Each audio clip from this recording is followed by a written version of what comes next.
Começa agora, programa Conviver. Apresentação, Afonso Moreira Júnior. Olá, você que nos acompanha pela Rede Boa Nova de Rádio, pela TV Mundo Maior, emissoras da Fundação Espírita André Luiz e também pelo nosso portal mundomaior.com.br. Seja bem-vindo ao programa Conviver, inteiramente dedicado ao diálogo interreligioso. Por sinal, programa pioneiro na mídia sobre interreligiosidade. Antes de apresentar o nosso convidado de hoje, eu quero agradecer e registrar na produção do programa Conviver de hoje, Alex Monteiro, no apoio à produção Regina Prata, nos trabalhos técnicos Rogério Palma e Jefferson Carvalho, na divulgação Silvana Zandomeni, na edição Edi Pontes, na apresentação esse que vos fala, Afonso Moreira Júnior, supervisão Guiomar Santana. Com muita satisfação, recebemos novamente aqui no programa Fernando Porto Fernandes. Boa tarde. Olá, Afonso, tudo bem? Sempre um prazer. Muito obrigado pelo convite para que eu volte ao seu programa. Na pauta do programa de hoje, o 7º selo é Apocalipse, 8º capítulo, versículos de 1º a 3º. Quando o Cordeiro abriu o 7º selo, houve silêncio no céu. Por cerca de meia hora, viu 7 anjos que estão em pé diante de Deus, e assim vai longe.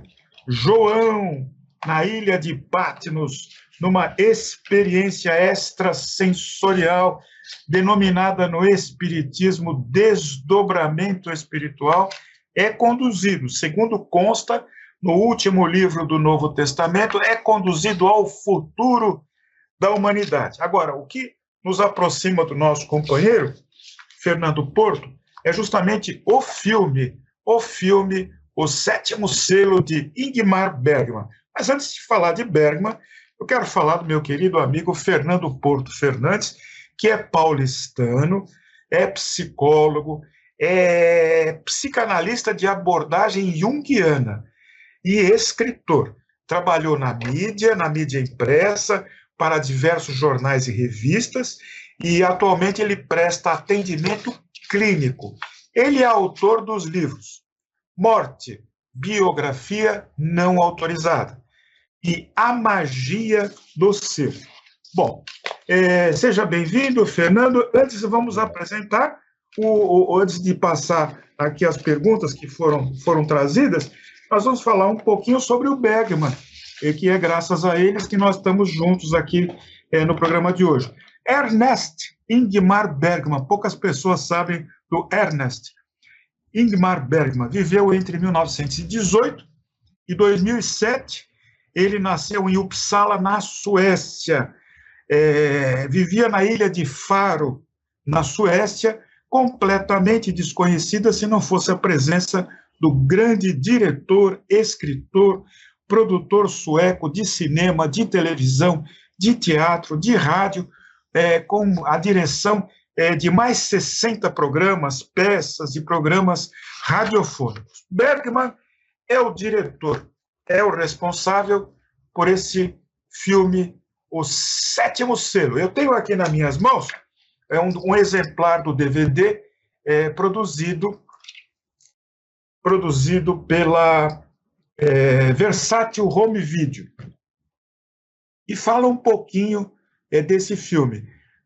Apresentado em magnífica versão restaurada e remasterizada, O 7º Selo é um dos grandes filmes do mestre Ingmar Bergman, um dos maiores cineastas de todos os tempos. esta edição de Colecionador, traz extras, etc. e tal. O 7º selo de Volta das Cruzadas, o Cavaleiro. Vai segurando aí, você que está me assistindo. O Cavaleiro Antônios, que é o ator Max von Sydow, famoso de O Exorcista, tem dúvidas sobre a existência de Deus. Olha aí, se você tem dúvidas também, aperte o cinto. Ao seu redor, ele encontra apenas sofrimento e destruição. A Inquisição e a peste negra devastam a sua terra. Em suas andanças, Antônios encontra a morte e o desafia para uma partida de xadrez. Começa assim uma das sequências mais inesquecíveis da história do cinema. Fernando, falando em morte, o que a morte é para você? Você que é autor da biografia dela não autorizada. Ainda bem que ainda não joguei xadrez com ela, né? Mas até quando eu estive apresentando meu livro, Afonso, a capa do livro, que tem um xadrez, ela se baseia muito nesse clássico, nesse fantástico filme de 1957. E na realidade, eu não utilizei até a imagem do filme, porque é todo um temor de questão de direitos autorais, né? Mas é um filme que é uma parte, influencia muito a minha obra, assim, porque a gente discutiu o existencialismo, né? O vazio existencialista que traz esse cavaleiro, e que o próprio Bergman coloca isso nas entrevistas, que as próprias dúvidas existencialistas sobre Deus, que ele traz até na igreja, ele fala que o pai levava ele para a igreja, né, na Suécia, e tinha essas gravuras. Ele lembra do mural, inclusive do Alberto Pictor, que aparece como personagem no filme dele, né, fazendo os murais. E quem procurar na internet vai achar a figura da morte lá, caveira jogando xadrez, uma imagem meio bem assombrosa, né? Mas é um filme fantástico aí. Quem não assistiu está perdendo um grande cinema aí. Hoje em dia o pessoal é muito averso, tem muita aversão com questão de filme preto e branco, né? Mas a colocação, a luz, tudo aquilo que é genial do Bergman, né? Está nesse filme e traz essas questões que arquetipicamente são nossas dúvidas, até a nossa busca aí para um propósito da vida, né? Vida e morte. Bom, eu quero agradecer aqui na produção do programa ao Alex Monteiro, que foi o responsável por indicar a sua presença aqui e falar um pouquinho desse filme, porque o nosso programa é um diálogo interreligioso. E é muito atípico, veja, a reação do Bergman, você sabe melhor do que eu, como pensador, elaborador do consciente, do inconsciente, você que desvenda aí os mistérios de Ísis, né? Eu diria o seguinte, o Bergman, ele foi criado, o pai dele era pastor luterano. Uhum. E o pai dele pegava pesado em casa. Pesado. Pegava pesado. O Bergman dizia que vivia sob uma opressão familiar. Só que o pastor, o pai que era o pastor luterano, o pai do Bergman, quando estava em convívio com os fiéis, com os frequentadores da igreja, era uma pessoa doce e afável. Era uma criatura amorosa e contemplativa. Eu queria fazer uma pergunta a você, na condição de psicólogo, de analista, com especialidade junguiana. Esse filme não é uma devoluta do Bergman, é um desafio ao pai dele, não tem aí algum complexo a ser explicado? Claro que nós não vamos contar, não é, Fernando? Não vamos contar o final do filme. Tem um desafio aí, realmente um complexo paterno aí muito forte, negativo, dessa opressão tanto religiosa do pai, né? E eu acho que realmente foi uma reação dele. E ele estava com 39 anos, me parece, quando ele fez lançou em 1957, né? Não é? Quer dizer, ele ainda era jovem, mas ele já trazia isso. E o filme mostra muito essa crítica ao excesso de rigor, da religiosidade, como era na igreja medieval. Tem até a parte da Inquisição, né? Uma mulher sendo condenada à morte, aquela coisa sem provas falar que é bruxa, né? Qualquer mulher que se dignificava falar, acontecia isso. Então ele traz todos esses aspectos da igreja como poder, né? Eu acho que a igreja da manipulação da população. Você tem essa doença por causa do castigo, né? Da peste. E acho que a gente pode até remeter à nossa pandemia, que talvez muitos religiosos possam ter pensado isso, né? Mas eu acho que é muito pai ali, né? É muito pai. Ele fala isso até na biografia dele, fala dos filmes, o livro Imagens, né? Que a influência do pai, que levava ele para a igreja, e ele via esse Cristo sofredor, que é até mostrado no filme, né? Um Cristo mais patético, né? É diferente da imagem que ele tem que ele coloca da criança, a mãe com a criança, né? E aí tem uma visão também, né? Tem um personagem vidente ali, né? No meio, né?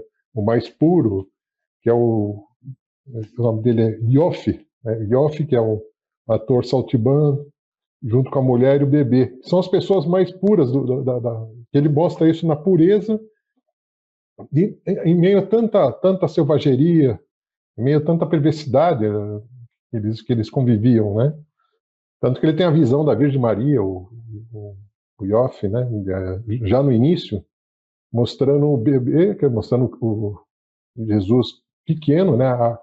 Então acho que mostra muita pureza, né? Você buscar essa pureza dentro de você para superar essas diferenças, né? Mas o aspecto do pai está muito presente. Esse desafio ao pai, né? Parece que é um desafio à castração, né? Tudo isso daí que a gente fala freudianamente, né? Isso pode trazer alguma lição para nós aqui, que somos pais, que somos avós, que somos tios? É porque o pai impunha a religião luterana pelo medo. Não era essa a ideia de Lutero. Lutero ele queria se desvencilhar dos dogmas religiosos, da caixa preta que era o catolicismo. Só que o pai levava com a mão pesada.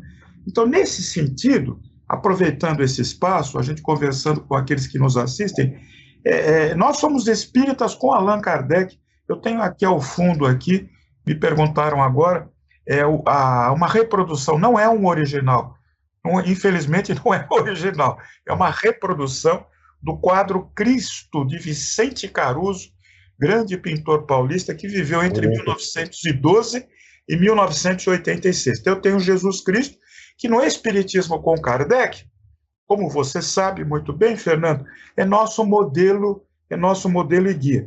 Agora eu pergunto, como é que, na sua abordagem psicológica, terapêutica, os pais devem recomendar a sua religião aos filhos? Porque no caso do Bergman, o negócio explodiu. E ele acabou fazendo um filme onde ele chuta o balde. E ele tenta até passar a perna na morte. O cavaleiro é o alter ego dele? Olha quanta pergunta embutida aí, Fernando. Com certeza, com certeza. Eu acho que tem alguns momentos que o cavaleiro fala, como é que a gente pode acreditar em Deus sem acreditar em nós mesmos primeiro, né? Temos que acreditar em nós mesmos. E ele mostra, é um Deus inexistente ali no filme, né? Que você vê começa com a música do Carmina Burana, né? Que na realidade era baseada nas cantatas medievais, que representa a fúria de Deus, no trecho que mostra, né? E a fúria de Deus é mostrar sempre a questão do pecado e não o Deus amor, Então, assim, eu sempre digo isso, eu disse isso na outra bate-papo com você, que não é um problema das religiões, o problema são os maus religiosos. E você me perguntou qual o modo de se criar o filho, né? Aí a gente vai um pouco em Winnicott, né, que era outro grande psicanalista, que diz Você tem que ser suficientemente bom. O que é? Você não ser opressivo, super protetivo, e ao mesmo tempo não ser ausente. É esse meio termo. Então, criar filhos também não é uma tarefa muito fácil, né? E eu acho que realmente é isso, é buscar esse meio, esse equilíbrio. E a religião é assim, claro que você tem uma influência. Se você é espírita, você vai influenciar o teu filho, não tem como. Mas mostrar sempre dar essa liberdade, né? Então, a religiosidade tem que ter liberdade. Ela não pode ter opressão, que é o lado negativo, né? Para que você busque o seu sagrado internamente, você mesmo. Né? Eu acho que isso está sendo estudado muito na psicologia também. Né? Eu participei agora do programa Florescer, do Instituto de Psiquiatria, que fala muito da psicologia positiva, da religiosidade também, o quanto que ela pode influenciar, e também a gente tratar isso no set terapêutico. Né? Não há nenhum problema, desde que você respeite a religião e tenha uma ética no tratar disso. Então, a religiosidade, ela pode ajudar a pessoa em momentos de vazio, momentos que a pessoa está passando depressão, mas ao mesmo tempo, não a religiosidade tóxica, né? Mas a religiosidade que traz o ser humano para o sagrado, que traz o ser humano para se olhar para dentro de si mesmo. Agora, Fernando, diz uma coisa para nós. Por que você acha que o Bergman escolheu justamente o sétimo selo? Sétimo selo, capítulo 8º, da última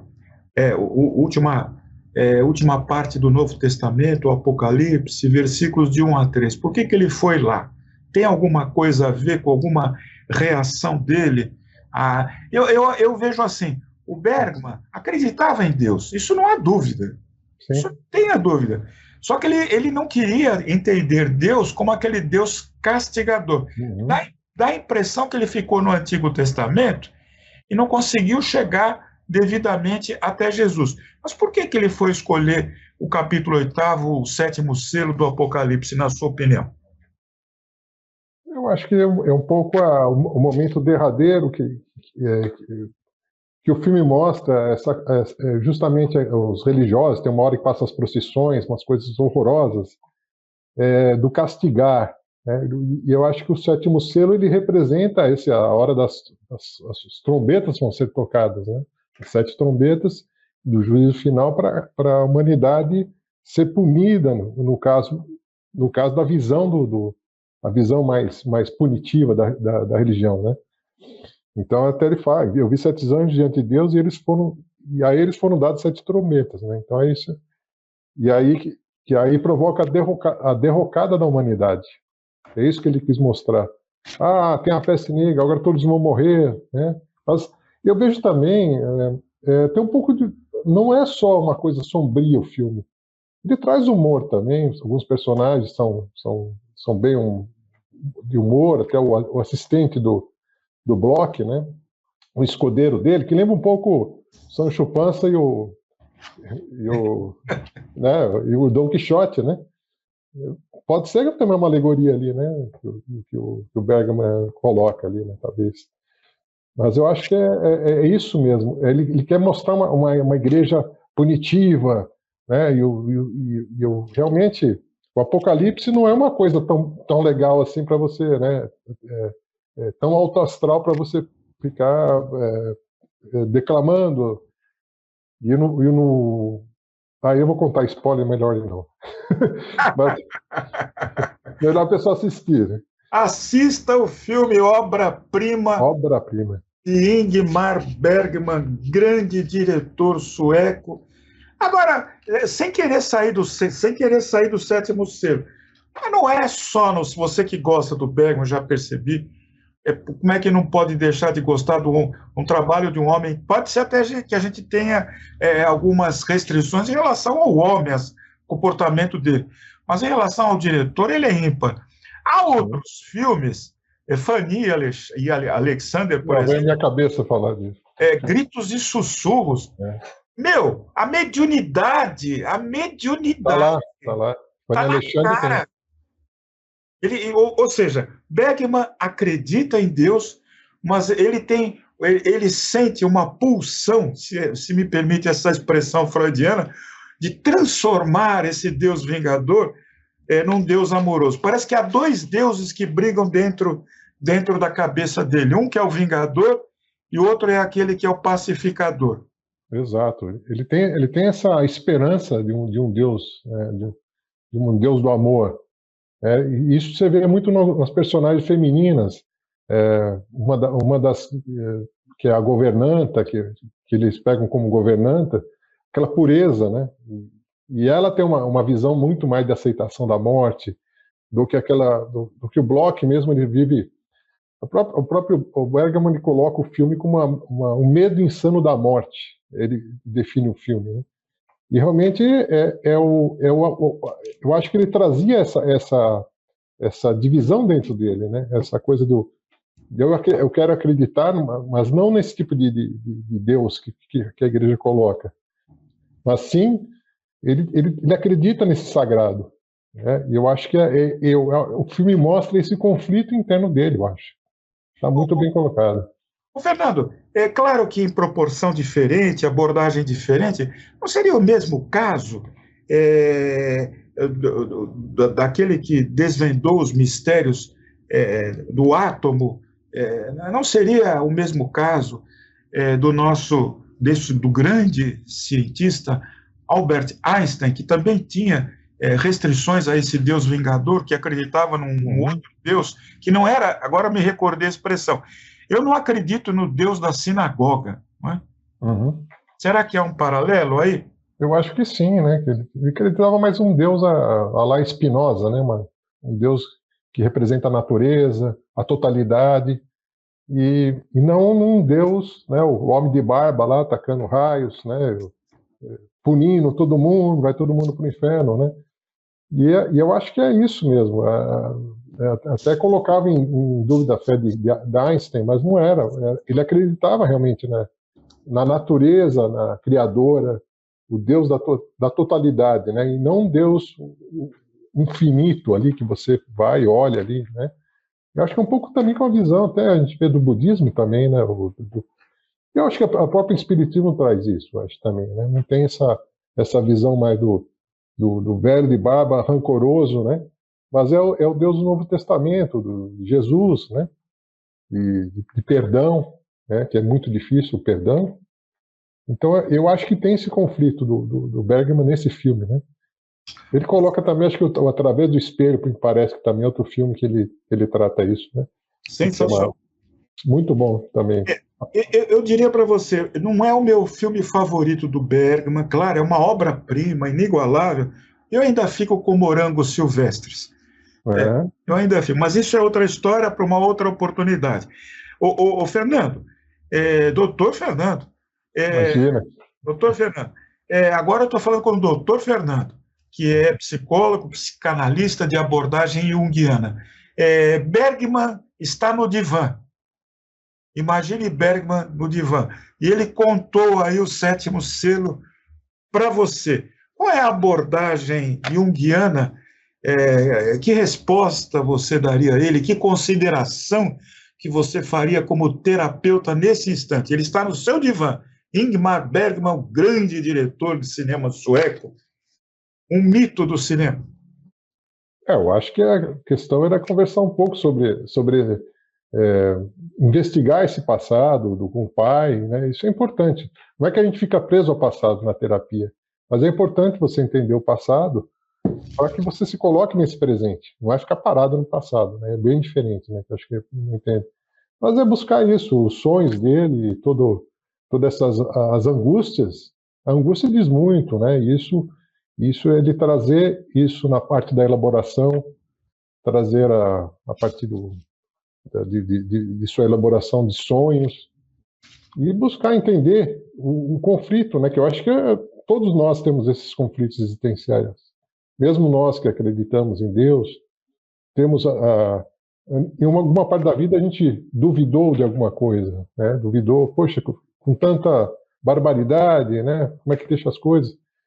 E eu acho que o Bergman seria um grande paciente, né? Teria muitas histórias, né? Muito rico em conteúdos para trazer tanto tanto da parte do pai, mas também todo esse sofrimento dele também trouxe criatividade para ele. A gente tem que ver isso, a pulsão de vida, né? Falando freudianamente agora, né? Não é ficar só na pulsão de morte, do que o pai trouxe para ele, desse rigor religioso, de trazer culpa, mas a criatividade para ele dar essa resposta, como você está falando, Afonso, uma resposta.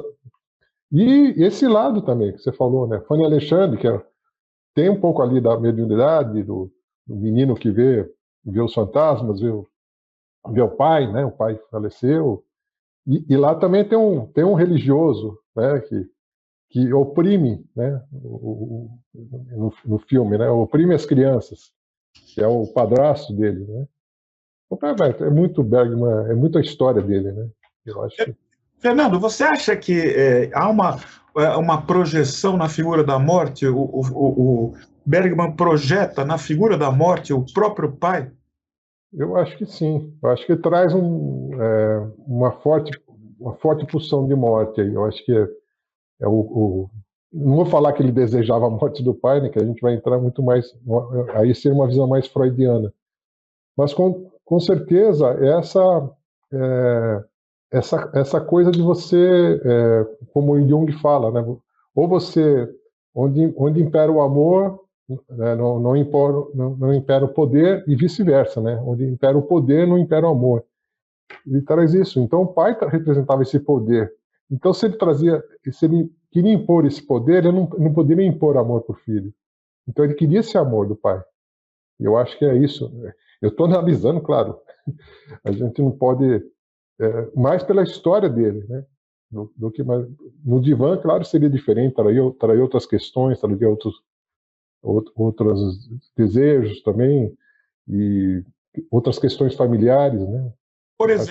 Por exemplo, assim, que questão principal você levantaria? Justamente essa não só de querer mostrar o poder para o pai, mas de querer ser validado por ele, né? Ah, interessante essa colocação. Então, ele queria a validade do pai, a aprovação paterna. Aprovação, exatamente. Ele não teve. Provavelmente não, né? Eu acho que é mais pelo que a gente vê na biografia, né? Mas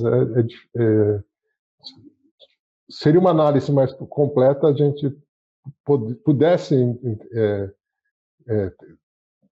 ter mais uma entrevista com ele, né? Que seria um baita privilégio. Para poder investigar melhor isso, né, Afonso? Perfeito.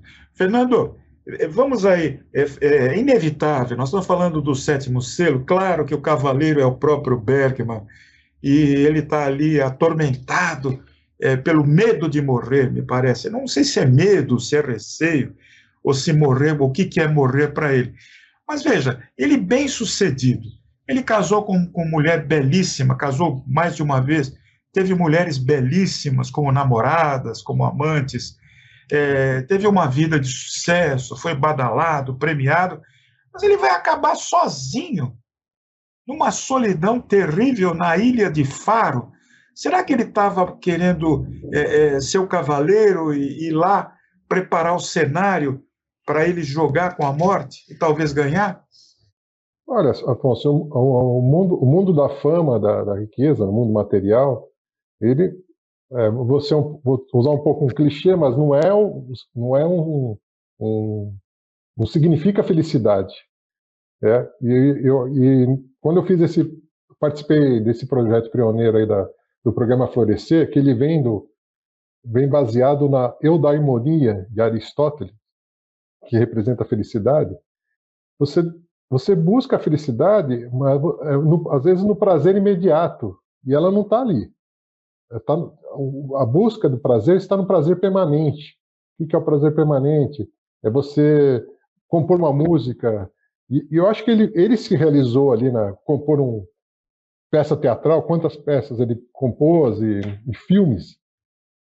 É buscar a felicidade na simplicidade. E talvez ele tenha conseguido essa simplicidade na ilha, e a gente acha que às vezes possa ser um sofrimento, mas às vezes a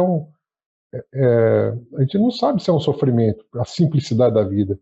E a psicologia positiva, ela trabalha muito isso que o Seligman fala, é a gente buscar no dia a dia nosso, é você encontrar seu filho, você comer uma boa comida, tá ali compondo uma boa, escrevendo um bom livro, né? Como você, quando a gente escreve um livro, isso é um prazer permanente, né? Que você fala assim, poxa, eu criei isso, e aí busca o estado de flow que dizem, né? Que é o estado quando você está criando alguma coisa, quando a gente está conversando aqui nos teus programas, você está totalmente absorto aqui no programa.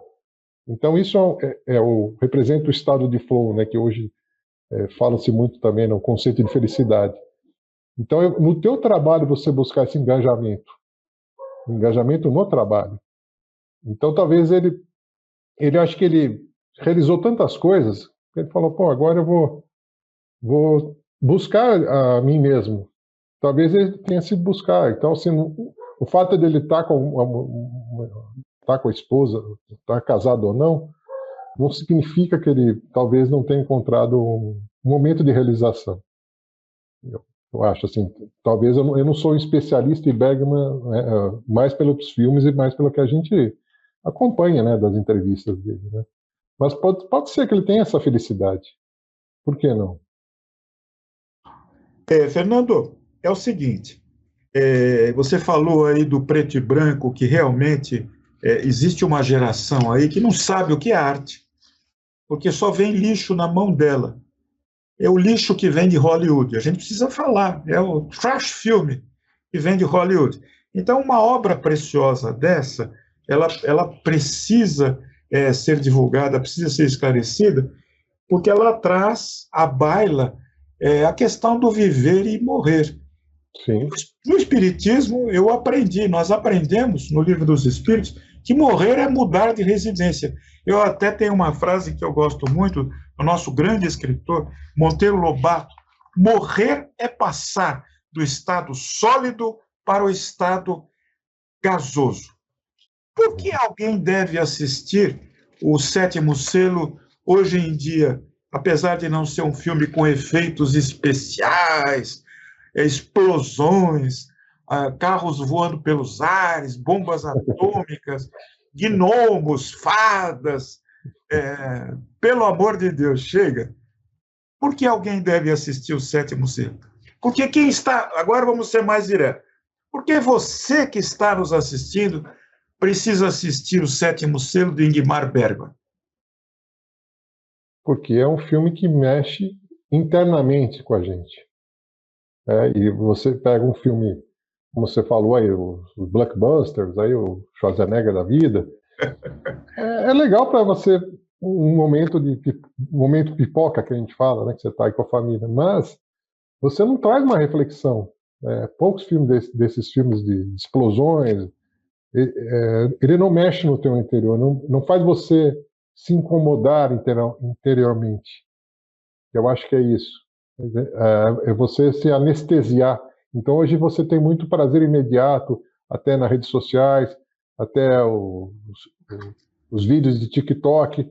Eu quero anestesiar isso, ter uma diversão rápida. Muitas vezes a pessoa ela não quer se olhar para dentro. Talvez tenha alguma dor que ela não quer olhar. E aí é muito mais fácil você se anestesiar do que você pegar um filme tão fantástico quanto esse, quanto outras obras aí de outros. Vários cineastas, como você está falando, foram influenciados, né? O Martin Scorsese foi influenciado por Bergman, né? Então pensar hoje em dia quantas pessoas leem livro hoje, Afonso? Eu acho que é importante até para nosso trabalho neural, falando um pouco de neuropsicologia, né? Um estímulo neural, de você criar novas redes no cérebro, no sistema nervoso central. Isso também é explicado pela medicina. Quanto mais você usa esse cérebro de pensar, de ler, de ter mais conhecimento, você aumenta a sua inteligência cristalizada. Isso vai evitar doenças futuras de demência, numa velhice, né? Então, eu acho que é isso, acho que está explicado assim. É importante os pais incentivarem os filhos. Ó, filho, senta aqui comigo, vamos ver um filme. Pô, mas filme preto e branco, chato. Mas você explicar o contexto da coisa. É. É difícil, porque ele está ali com o celular, falando, não, larga o celular. Está ali na caixinha vendo, né? Enquanto está assistindo o filme. Mas os pais que conseguem isso, conseguem uma vitória muito grande, assim, de fazer o filho buscar filmes que façam pensar. Né? Não é questão de, mas esse filme vai me deixar deprimido. Não é. O pensar não necessariamente vai te deprimir, vai te fazer, vai te impulsionar, às vezes, para uma mudança na vida, uma mudança de rumo, de escolhas. Eu acho que esses filmes é o que nos traz. É importante. Nós estamos conversando com Fernando Porto Fernandes, que é já a segunda vez aqui no nosso programa Conviver. O que é bom, tem que repetir, é psicólogo, analista com abordagem junguiana, jornalista e escritor de livros aí bem-sucedidos, sucessos que andam aí pelas livrarias. Agora, eu queria fazer um comentário pessoal com você, que não estava aqui no script, mas me fascina a figura da morte, como foi delineada pelo Bergman. Ela é sisuda, mas ela é elegante. Ela se traja pessimamente, mas ela tem uma boa figura. E ela é bastante racional, sem ser indelicada. A morte é assim para você, Fernando? Eu diria que até é um pouco irônica, cínica ali, né? Tá bom, você está me enganando, tipo assim, né? O cavaleiro, tá bom, vai, você tá achando que tá enganando ele. Então, assim, é um assunto que pode ser, para alguns, muito pesado, mas você pode tratar esse assunto com leveza, né? Porque isso faz parte da existência, Afonso. Eu acho que é importante as pessoas levarem isso. Numa elaboração de luto, quando existem pacientes que trazem um luto, a gente tem que aceitar essa imagem, independente da figura arquetípica, se é o ceifeiro aí, como eu mostrei o Bergman, ou se é o Thanatos, ou se é o anjo da morte, né? Eu acho que é um assunto que a gente tem que levar isso, porque faz parte da nossa existência, faz parte de cada um, né? E não é você se blindar, pelo contrário, aceitação é você integrar essa questão para dentro de você, né? Sofrimento faz parte da vida, mas não quer dizer que exista só sofrimento, né? E talvez a gente sofra mais a perda. Nós estamos aqui, perder o familiar, perder a pessoa amada, porque a gente não sabe o processo, né? A gente tem as suposições religiosas, né, do que vai acontecer, mas como Sócrates dizia, a gente não sabe se vai ser ruim, mas a gente tem um viés negativo, o ser humano tem um viés negativo, vai ser ruim pra caramba, vai ser ruim, né? E também não queremos fazer apologia aqui da morte também, né? Eu acho que a gente tem que aceitar, viver a vida intensamente, viver as coisas boas da vida, fazer o melhor pelas pessoas, que eu acho que a doação nossa também traz isso, né? Traz essa felicidade, esse prazer permanente.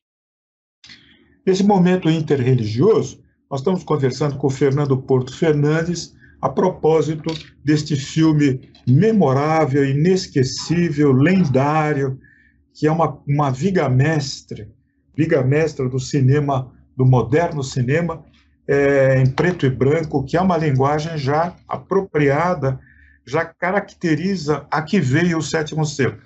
Agora, pegando toda essa teoria que o senhor aí tem uma bagagem muito vasta, bastante rica, a propósito da vida e da morte, do comportamento do ser humano, das suas reações, alguém está no leito. Vamos teatralizar agora um pouco, vamos dar uma de teatro, se não cinema, de teatro.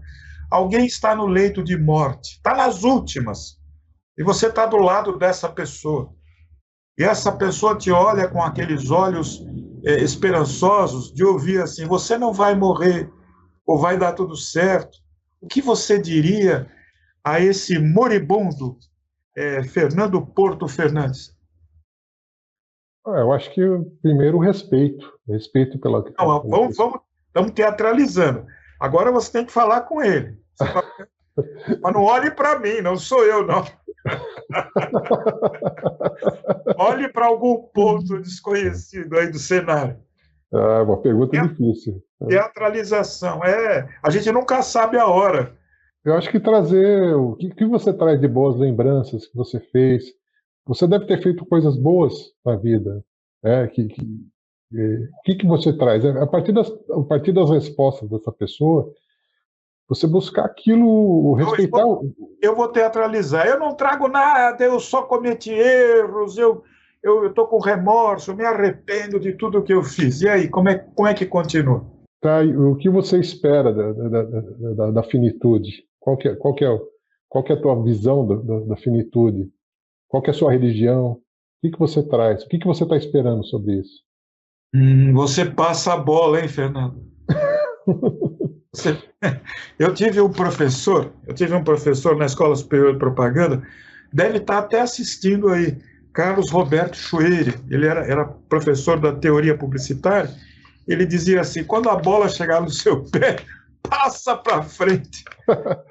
Não, mas é muito difícil, porque assim, cada pessoa tem uma percepção diferente, né? Então, acho que primeiro escutar essa pessoa. Sim. Eu acho que faz parte do terapeuta essa missão de escutar. E a partir dessa escuta, você buscar coisas que tragam esse conforto para a pessoa. Às vezes a pessoa não quer nem falar, ela fica em silêncio. Já aconteceu, você vai visitar uma pessoa no hospital, já aconteceu quando eu fiz psicologia hospitalar, e a pessoa às vezes quer ficar só no silêncio ali. Às vezes o escutar está no silêncio também. Então, é a concepção dela. Você tem que respeitar a religião, tem que respeitar o que ela traz e buscar tirar ela desse desconforto de alguma maneira, a partir da fala dela, a partir da reação dela, do momento dela ali. O que ela quer falar? Como é que é a sua história de vida? Né? Me traz a tua história de vida. Quem que é o Afonso? Quem foi o Afonso até hoje? E a tua história representa muito. Representa muito não só para você, mas para a existência de outras pessoas, da sua família, dos seus amigos. Então me traz essa tua história. É isso que eu diria. Muito bem. Nós conversamos com o Fernando Porto, que é psicólogo, analista, a propósito desse filme belíssimo, o Sétimo Selo. Disponível gratuitamente no YouTube, né? Olha que beleza, a informação é excelente. Os cães ladram e a caravana passa. Aqui não é, que aqui só tem gato, viu, Fernando? Freud explica os gatos e os cachorros, mas isso é assunto para uma próxima entrevista. É verdade. Fernando, eu quero agradecer a oportunidade de conversar de maneira inteligente, interreligiosa, respeitosa, a propósito da morte. Deixar aberto aí a câmera para que você se despeça, já chegando no finalzinho do nosso programa, que passou tão depressa e não chegamos nem na metade aqui das perguntas. Obrigado, é sempre um prazer, Afonso, e além de ser uma pessoa muito inteligente para a gente discutir filosofia, discutimos tanta coisa, né? E esse assunto realmente me pega bastante, né? E falar sobre religião para mim sempre é um prazer, que isso também está ligado um pouco ao nosso trabalho da psicologia, entender o ser humano, entender a sua psique. Então é um privilégio novamente ser convidado e estou aqui à disposição para novos convites. Espero que tenha também. Vamos discutir outros filmes aí, que eu adoro cinema também. E muito obrigado, viu? Muito obrigado a você, a sua produção, a Regina, que sempre gentil em me receber e me orientar bem. Muito obrigado mesmo. Então, eu vou fazer um trailer, já que nós estamos no cinema. O próximo filme a ser abordado aqui no Conviver, se Deus quiser, se eu estiver aqui, Morangos Silvestres. Opa! Pode ser? Feito. Podemos sim.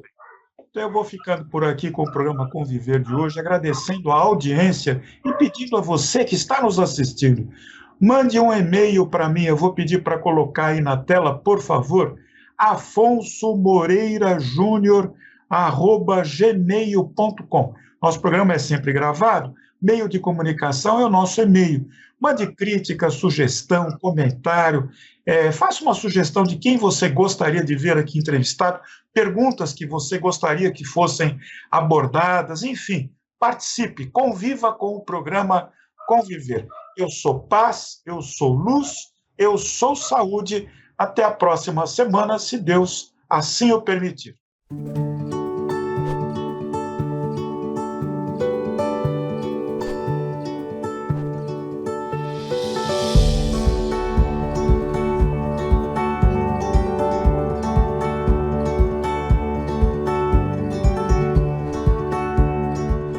Você acompanhou Programa Conviver.